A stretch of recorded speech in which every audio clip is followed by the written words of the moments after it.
Hey, what's up, guys? Got another new video for you. This is Tuned In Sports here. My name's Bryson. I'm Bennett. Hey, I'm Don. And, and we've got yet another beautiful video. Beautiful video so far. And it's only going to get better as we get into the week preview.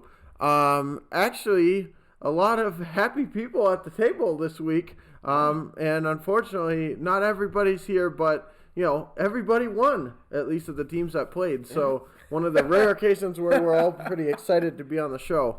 So, you know, Colorado game ended up getting canceled due to COVID, as well as the FSU biz. Yeah. Yeah, and then they just kind of escape out the back door on that one. They're like, oh, we're going to take a beating. We're Yeah, out. Oh, it's COVID. Yeah, We're then out of you- here. We're out of here. We don't want any of this. Yeah, then you hear the coach say, oh, I hope we can schedule them by sometime in December. Yeah. I'm sitting here like, really? You don't tell me why you want You to don't play want that heat. You don't want that game, dude. Yeah. I'm sorry. You're just going to get, Yeah. we're just going to get hammered. Yeah. Why schedule it? They should If have just took their anything, they medicine. should be hoping that it gets canceled and Yeah. they don't end up playing. Maybe they can reschedule their game against Syracuse or something. Yeah. I'm just saying, though. I mean, They should have just took the medicine right away. And Take got the it other over with. orange. if I'm the team, I'm just like, why even bother throwing us out there for that game? You know? So, yeah. Yeah, it kind of makes you wonder. I was happy though that it got canceled. I woke up this morning and I'm like, oh, I'll just go through some of the stuff, and all of a sudden there's all Florida State game canceled. I'm like, well, that's all of a sudden kind of quick, you know. I'm like, I know like Washington State canceled their game. I know like yesterday, like while they were on the tarmac or something like that. Yeah. So it was just like, okay, I can see a day notice, but they're like, okay, we're ready for Columbus kickoff. Oh no, Yeah, I was going to say, we don't because... want this. Well, yeah, because there was talk about some of the games, but that wasn't even really one that was mentioned at all. And then all of a sudden, canceled. It's like, okay, whatever Hey. the biz wants. Like I said, it's a benefit for the coaching staff and the players. You woke up in a good mood this morning. Yeah. Put it that And way. me. It's a benefit for me. Yeah, Yeah. reprieve. Yeah, exactly. Pain-free. Exactly. Suffering. What is it? Probably it would be like our fourth straight blowout loss. So Yeah, it was looking to be potentially really bad. Yeah. If you watched, Because I know in our preview video we're like, oh, this is going to be a 60+ point win. Yeah, I said This one's not even going to be close. Yeah, I said Clemson was going to put up 65 points in the game. That's what I think. well, hey, you're probably not too far off. I'm hoping Well, we'll we'll never find get out. to see it. I was going to say No. we'll find out in December because the coach really wants to reschedule that game. I know. It doesn't make sense to me, really. But yeah, let's move on. Let's move on to some teams that actually played, though. I guess we'll start with my team. It seems to be a trend, and it's usually a pretty short segment. What I will say about this game is at least in the first half, the score was actually a little bit misleading because Kentucky, you know, they were actually playing. They went down the field the one time, and they were in field goal range, and the guy, he basically just snapped it. I don't know if he snapped it super hard and it went flying past the quarterback, or if it was too high, or what the deal was, but the ball went rolling like 20 yards back, and it was just a freaking huge disaster. Next time they get the ball, again, drive down the field, and then they missed the field goal. So it was like, man, I mean, those are just things you can't do. But defense in the first half didn't play that well, but, you know, the offense is too good, and Kentucky made too many mistakes. And, well, obviously in the second half it ended up being 63-3, so obviously it wasn't much of a contest. But, the only reason I bring that up, though, is like, in future games, we can't be doing stuff like that and getting away with it. Defense needs to play better. So.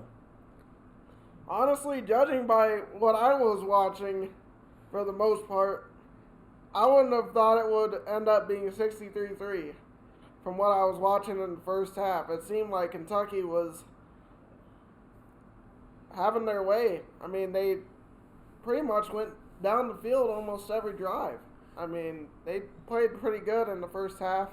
Yeah, but they just once they got there, they made a bunch of mistakes. Exactly. That's what I'm saying. I mean, this game honestly could have had, Kentucky not made a bunch of mistakes in the red zone. This could have been a completely different game. I mean, or at least been close, Yeah, 45-10. Yeah. Yeah. Well, yeah, exactly. But, like he said, I mean, you can't be making those kind of mistakes against Alabama. They'll make you pay every time. So, yeah. But good win for Alabama. Yeah.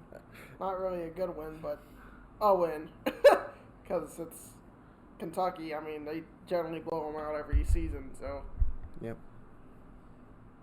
Yeah, just rinse, repeat. Yeah, pretty much. Same show every week. Yep. All right, let's get into the, I can't remember who's next. I think Michigan. Michigan game, boy, oh boy, it was a game, all right. First of all, if you watched the preview with me and Don, we were talking about, who's starting. Apparently they didn't watch it because they decided to put Milton out there. Lo and behold, losing the game at halftime. Yeah. Sucked. Yeah, so... Again, I think they were down like 17, I don't know, 17, 14. It was trending in not a good direction. Yeah. And then they were like, okay, quarterback change. And lo and behold, they won. Imagine that. Yeah. It just kind of makes you wonder who's deciding what they're doing, who's calling the plays, and just so many weird things at Michigan. They ended up winning the game, which is good, I guess. But the fact that it took them 3 overtimes against Rutgers really tells you what kind of a state the program's in right now. And even in a win, there was just a lot of things that went extremely wrong. Even in the overtime period, first of all, the offense did practically nothing in the first drive that they had in overtime number 1. They kick a field goal. The guy completely, just shanked it. I mean, it was not good. And so they should have lost right there. But luckily, they're not playing Ohio State or somebody that has 5-star caliber kickers. They're playing Rutgers. So, Well, the kid from Rutgers didn't miss it by that much. No, exactly. It was like just a little bit. Yeah. And so, I mean, they got away with that. And then what do they do coming out second overtime? First play. Whew, touchdown. It's like, wow. What was the defense doing that entire time the offense was on the field? Yeah. I mean, it was like, good God. So, and I understand, too, that they were just out there because, the Rutgers had the ball and then they missed a field goal. But still, it's not like they were out there for very long. And they were just coming off of a rest from the offense being on the field. So, I mean, it was just like, can you be any more not prepared? I don't think you can. And just throughout the game, just really bad play calling by Michigan at many, many points. Just, making stupid plays, running the ball when the running game keeps getting stuffed, and you're behind. And I don't know. I mean, it just seems like whoever's calling the plays needs to change things up and maybe utilize the quarterback now that you have one that can actually throw the ball. I mean, he said at one point in the game, during the game, it's like, all right, we got a quarterback in there that can throw. What are we going to do? Let's run it with him. Yeah, let's QB sneak. It's like, what are you doing? If you're going to do running plays with the quarterback and stuff, have the other guy come in and do some trick stuff. I don't know, but man, I just don't understand what they were doing. With all that being said, they won the game, so yay for them. But I mean, honestly, I don't think the fans really give a crap. you are in a game with Rutgers. I think they're probably more embarrassed and pissed off that it was even a game than they care that they won it. They probably would have rather lost so that they have a reason to and an excuse to be more upset so they can just say, "See ya, Jim." Mm-hmm. So, I don't know. Yeah, relatively terrible game from probably both sides of the. I mean, actually, Michigan bad game is probably a good Rutgers game. I was gonna say Rutgers is a struggle, but hey. But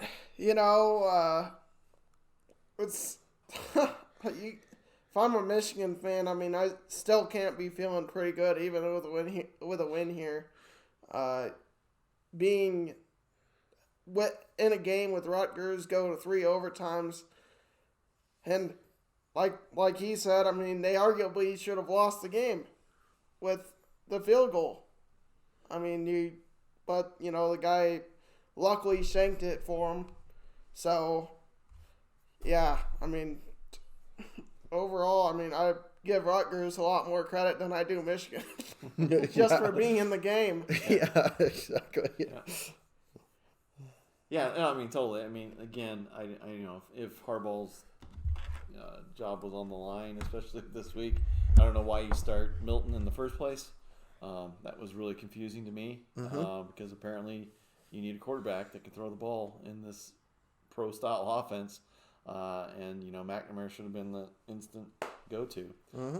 So again, start this game off, and then they end up to be down 17-0, and then all of a sudden he's like, "Well, I get McNamara in there." Well, that's what you should have done. And the next thing you know, he drives them down, gets 7 on the board, and then they go into halftime, and then they get the opening kickoff, and then they return a kickoff for a touchdown. So hey, Michigan's right back into the game. So again, momentum change. And then, of course, it was just back and forth. And then, Michigan's, looks like an Achilles heel is their defense. Because, again, as we saw before, they can't stop deep routes, especially with their corners. So, So, again, this comes to the point of execution on the other side of the ball, too. So, again, as mentioned before, end result, 3-time overtime win for Michigan, 48-42. But again, Rutgers has got to be proud for how they played. Again, as usual, you don't get everyday chances to beat a Power 5 school like Michigan all the time. So you needed to take full advantage of it. But again, they played well for them. And then, like I said, kudos to McNamara showing his moxie and what he can do. I mean, he went 27 for 36 for 260 yards and 4 touchdowns. And he also had a rushing touchdown. So he scored 5 touchdowns tonight. So good for the local kid. So we'll see what he does. I don't see how Jim cannot start this kid now. Yeah. You know what I mean? Is this going to be the the typical thing that kind of like what they did with Brady at Michigan? Hey, let's put out Chad Henne again. Wait, Tom's won the last 10 games when we put him in. We're going to start Henning. Henning's the guy. Oh, we're down 28 points. Tom, get in here. So again, I don't know. Hopefully I don't think Jim's that moronic, but let's see what happens. They got a game at home next week against Penn State, and this is a really bad Penn State team. So we'll see what they do. Yeah, I mean, the Achilles heel being the defense too. I mean, they shouldn't have even gone to overtime. I mean, they had and this also gets back to the play calling too, because they had them with plenty of time. They just needed to stop, and they probably would have sealed the game. But they let them go down the field. They were by 8. And then they let them get the 2-point conversion. Then they get the ball back with a little bit of time, and the play calling was just super. Again, Yeah, they had head 2 scratching. timeouts with like 30 seconds. And in college, the clock stops every time you get a first down. Yeah. So, but they're calling like patterns like to the outside to get out of bounds. Well, you don't need, throw them down the middle because they're going to be covering the outside of bounds. Yeah. Throw them down the middle. And then they did like 2 like that, and then they just ran it anyway. Yeah. And it's like, well, what on earth are you doing? It was just head scratching. Like, what are they trying to confuse somebody? I don't know. I mean, it just doesn't make any sense. I mean, in some respects, I feel like if you're going to do that, why risk somebody getting injured? Mm-hmm. Just take a knee. Yeah, just get it over with and just go to overtime because that's where you're going anyway. Yeah. Just again, back to head scratching. What are you doing? Play calling and stuff. And I just think, I mean, in some respects with play calling like that, who the hell cares who the quarterback is? I mean, it's like, good luck. Good luck with anybody. Yeah. So, hey, they won. I mean, good for them, I guess. No, but I mean, at least they put up 40-some points. I mean, hey. I mean, if it was like they were before, I mean, if they had Milton still out there, they'd still maybe get into double digits. Maybe. Yeah, exactly. So, hey, again, open your eyes. Yeah. Set pride, whatever, friendships, loyalties to their father, whatever the hell it is. Yeah, set it aside. Milton put on the headset and make the calls on the sidelines. Exactly. He's the backup, and he comes in for maybe a couple plays if you want to do something. But other than that, McNamara starts, no doubt. I mean, that's the only way you can do this. So, anyways, let's move on to the next one. Nevada. Before we start talk about this game, I just want to say congratulations to the kid from UNR that got drafted in the NBA draft just recently. Oh, yeah. Yeah, that's true. He did, huh? Yeah, so kudos for him. That's pretty cool. But to get into the Nevada game. The football. Nevada actually looked, I wouldn't say they looked, great. I mean, they played okay. I mean, I think they could have played better. It was kind of a sloppy game, I think, from what I saw. But, Nevada got a big win. I mean, San Diego State's no slouch. And I think Nevada generally struggles against them.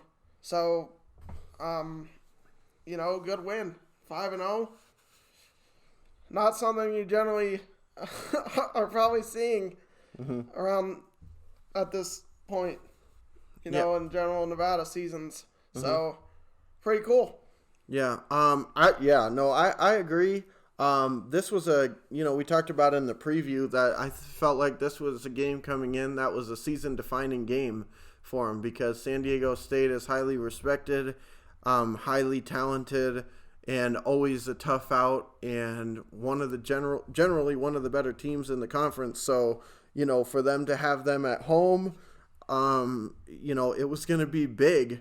And if they could knock them off, it would be a huge deal for the program, I think. And they did it. So great job by them. First half, yikes, a little bit. But second half, they picked it up a little bit. Defense, holy Nikes. That second half, they forced 5 3-and-outs in a row. And I don't know how many total yards they had in the second half, but I can't imagine it was many. And really the only reason that they had that many yards was because of the quarterback. And really the only reason they had a chance to win was because the quarterback for Nevada threw an interception inside the 30-yard line with a couple minutes to go. Something that you cannot do when you're up by 5. I mean, I'm not always a big fan of just saying, hey, run the ball 3 straight times and punt it. Generally I'm like, really, that's all you got offensively? But in this case, I would completely advocate for that because your defense has literally shut them down. So it's not a scenario of if they get the ball back, we're automatically losing. If they get the ball back and you don't make any mistakes, you're probably winning this game because your defense has done everything they needed to do to that point. In that half, they played outstanding. And, I mean, even, including the last drive, even though they did let them get pretty close, they still came up with the stops where they needed to. So put the game in the hands of the defense. Don't potentially take yourself out of it by getting fancy with a pass on your end of the field. I mean, again, like I said, usually I would be the last person to say, yeah, let's just play conservative and run 3 straight times and punt. That sounds great. But in this case, the defense was playing outstanding. What more do you need to see? I mean, just don't lose the ball and just say, hey, if you drive all those yards when you haven't even been able to hardly manage a first down thus far in this half, good for you. You won. That's it. If you can do that, then you win. But from what I saw, they couldn't have done it. So the fact that we put ourselves in a position where we could end up getting screwed all because of just a dumb pass play, it's frustrating, but we ended up winning anyways. So, hey, whatever. Last thing I'll say, well, actually 2 more things. One thing was, it was quite ahead, like a kind of a thing to hear Gary Danielson and the other guy commentating on a Nevada game. That was like really cool, actually. It gave it, just because of what kind of games they generally call, it gave it like a big game feel. And I just loved it. It was like, wow, this is awesome. They're talking about these Nevada players and stuff. They're in Reno. I don't know if they actually were in Reno. Yeah, they were. Oh, they were? They were in the booth. Oh, awesome. Yeah, so I love that. That was so cool. I know that's the SEC channel and stuff, so chances of it happening again are slim to none. But with COVID, who knows? But if they could ever find another way to do something like that again, that would be super awesome. And really, I think it's good for football in general to have because otherwise it just kind of paints the picture of what everybody already kind of thinks is nobody gives a crap about everyone else. It's just the Southeast. The Southeast. Yeah, exactly. So it's like when you start putting different people in there and you're like, wow, people actually should care about these other schools. I think that's great. And also, I think it put a lot of people on to watching Nevada and some of these schools that otherwise would never even tune in because they're not going to go to channel 435 at a certain time at 10 o'clock on the East Coast to watch it. So great job all around on that. And last thing I will say is, Mr. Tawa, one hell of a throw on that. Unfortunately, the guy, wasn't able to run fast enough, and it wasn't going to be picked. No, it wasn't going to be. It was a safe pass, right? Yeah. Nobody's going to catch it. It's like, Jesus Christ, though, that was insane. I was like, whoa, big boy. But I think they said earlier it was his dad's strength now since he just became a dad, I guess. I was gonna say, week. So he's got some of that dad strength now. Reminded me of Asuelu's dad from 90 Day Fiance. So that's what they said. Whoa! Well, that was a funny thing too because they mentioned too that they said his son that he was just born. They said, oh yeah, he'll either be playing here or BYU. Which is normally like you said that the Samoan culture does not go past the Rocky Mountains. It seems like they stop right there, and they'll play on every team on the West Coast. But as soon as it goes past the Rocky Mountains, nope. Yeah, and it usually isn't Boulder. It usually ends in in Utah. They stop at BYU and Provo, and that's it. Yeah, everything else is there. But again, I understand because they have a BYU Honolulu. Yeah, so I can see culture and all that stuff that goes with it. But that was just a whole funny. Segment that actually just happened in that short amount of time. Yeah, and it was just crazy to watch him just freaking beam it down there. I was like, Jesus, man, he probably threw it farther than Strong. Yeah, it was on a rope too. I mean, it was like you said, it was like if he would have hit the guy in stride. I mean, he would have went all day with that one. But again, he didn't put any air underneath it or anything. But again, it was a rope for about 40 or 50 yards. So I was thoroughly put that impressed. one in the memory banks for later. Yeah. But definitely game ball to the defense on that one. Excellent job by them. And that's all I got to say about it. Yeah, huge game. I mean, even last night that we were talking about the preview, I know Bryson said something about the CBS, and I was like, oh yeah, CBS Sports Network. I'm like, oh okay, I'll have to look it up. And all of a sudden, I was looking this morning. I'm like, oh, wait, Channel 2. I was like, this is CBS. Yeah. And then I'm talking to the family and everywhere else around the back in Colorado and stuff, and they're like, I'm like, this is a national game. This is actually pretty cool. So everybody back home in Colorado was watching it too. So I was just like, oh, this is awesome. Yeah. And again, it was something that I was thinking that, man, this will be a must-win game because, like Bryson said, you don't get too many times with these schools being on national TV with the SEC, talking heads. Yeah, no kidding. For it. So it was really huge, and I think it put a really nice spotlight on both teams actually, San Diego State and on Nevada. Which have their own history in their own right, but again, branching across the nation though, it was really cool for that. But yeah, started out not a pretty good start for the Nevada team. Okay, they I wouldn't say that they were horrible, but they really couldn't stop Johnson. I guess this was his first game back, and of course I think they were putting like comparisons to Hurts. Yeah, they were. And all that stuff. But I was looking at him, and I've watched him, no, he looked more like Kaepernick, really. The way he ran and the way he could throw the ball. He looked like more of a Kaepernick look to him. So, again, he's, I think, a junior or whatever that's with it. So, if he keeps playing, and I know he was cramping up and doing some stuff today, but if he can keep that up, he's going to do all right. So again, as usual, right? Oh, hey, we got a good quarterback in. Oh, we're going to put him in this week against you guys. Oh, okay. Instead of the guy that's been mediocre so far. And when he got in, he showed it. It was like, man, this guy's not really that good at all. So that really helps out. But yeah, again, pretty much giving up. A lot of scores. I mean, really, they scored 21 points in the first half. Pretty much that was it. So again, like you said, not that great. And then Strong and Dubs had their usual. I'm going to chuck it and you go get it, which was amazing.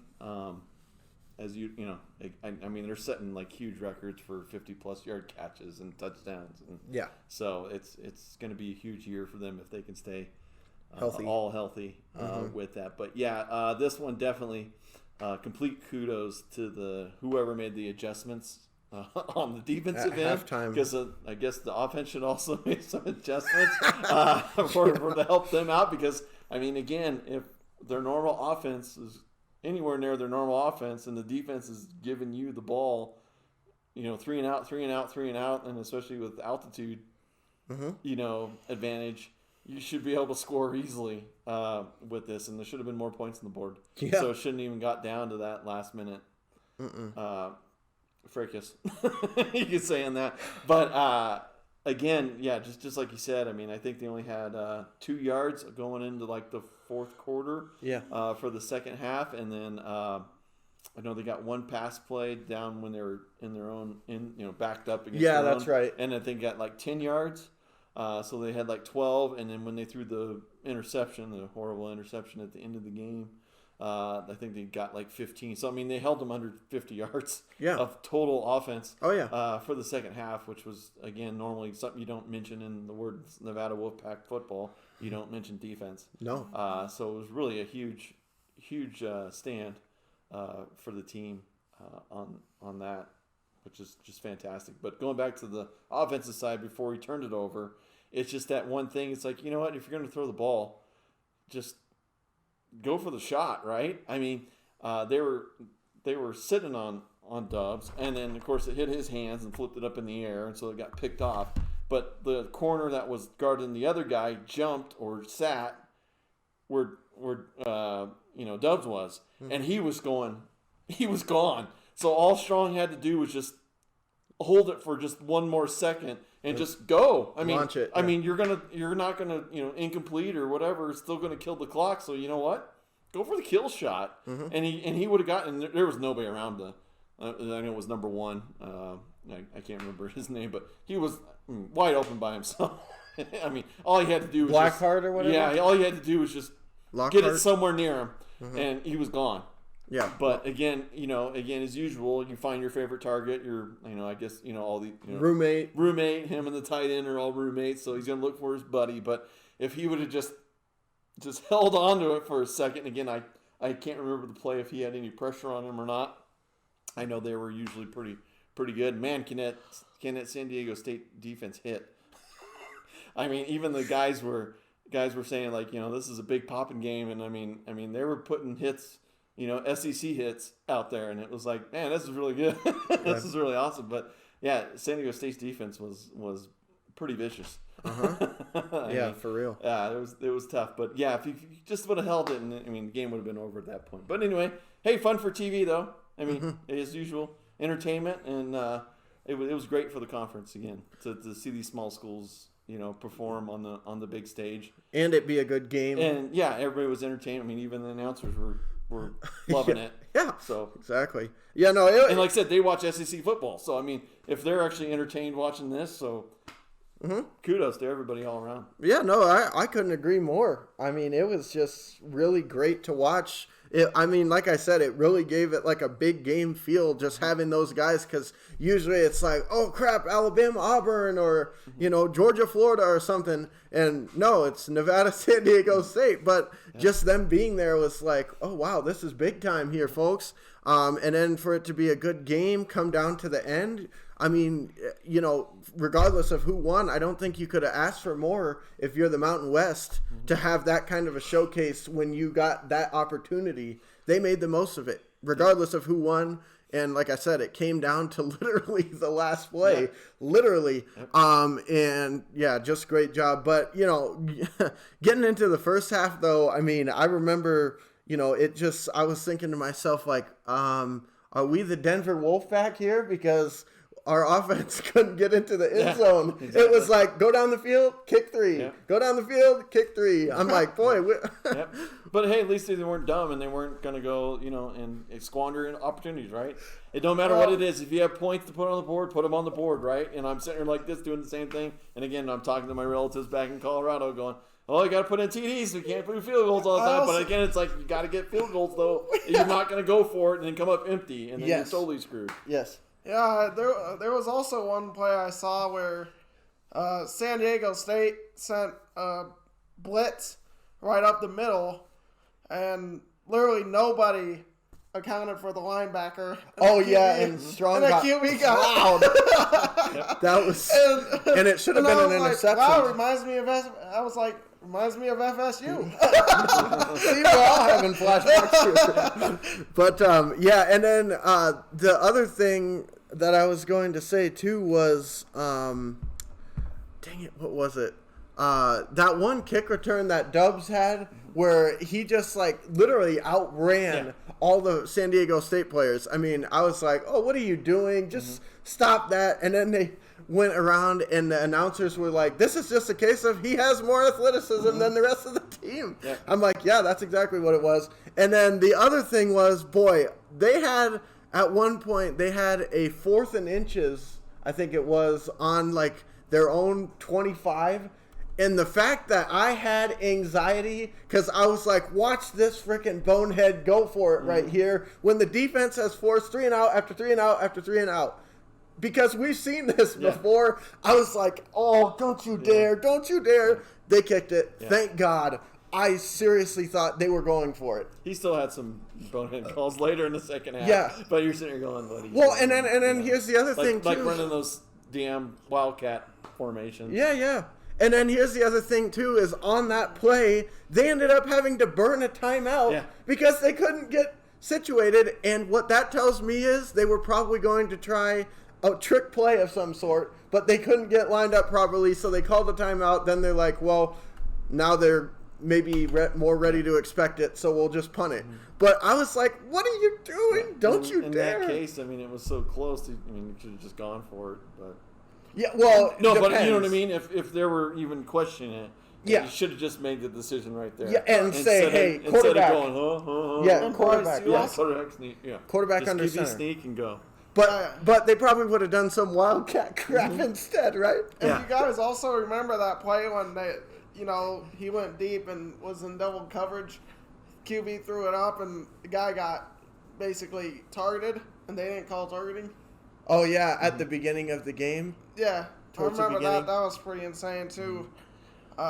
Yeah, but hey, you know what? I mean, we could break it down and all this other stuff, but Nevada won. Great job. We needed to win this game. Yep. This is a huge momentum shifter. Huge. And like I said before, I mean, we've got Fresno State left and Hawaii on the road, and then we also have San Jose State, who, somehow is playing really good so far. We'll see when they get probably to the tougher part of their schedule what their record looks like, but it's not going to be easy. But I would stretch it to say that I think this is the best team left on our schedule. So I really don't see a reason why we couldn't win out, at least in the regular season. I mean, when we have to play whoever from the other side, we could lose that game. But I really think we could win out. I don't think that's unreasonable. Because like I said, I think this was the game that you circle and say, okay, if they can win this, they can do things. I realize playing in Hawaii is never easy, and Fresno State, they're just a game program, and obviously San Jose State's got some things figured out this year, at least so far. But again, winnable games, if defense plays the way that they've been playing and the offense plays the way they've been playing and Dubs doesn't get hurt, shoot, I think we win out. I'm going to go and say we're going to win out after what I saw today. I think we can do it. Puts them on a good path for the championship game. I mean, it really does. I mean, Yeah. it really puts them on a... Oh, Mountain West, right? Yeah. I was thinking, whoa, okay. No. All right. No. We're not going to get into the... No. The money stuff, Yeah, but still. There's no way we're going to get the biz on that one. Yeah. But no, I mean, the championship game for the Mountain West. Absolutely. This actually puts them in a really good stronghold as being eligible to be in that game. So Absolutely. And that would be really awesome if they could get there, especially if they could win it too. Because, I'm a little bit tired of playing in the Idaho Potato Bowl and the Vegas Bowl and this other stuff. I want to see us play against some better teams, and that would really be kind of a measuring stick to see where we were at. In some ways, I kind of wish that this team this year actually had somebody like a Purdue or something on their schedule, because with the way that we're playing, I really think we're actually a really good team, and I think we could give somebody like that a game for sure. So I kind of wish we would have that opportunity. So I guess we'll just have to win, the Mountain West, and then we will have that opportunity.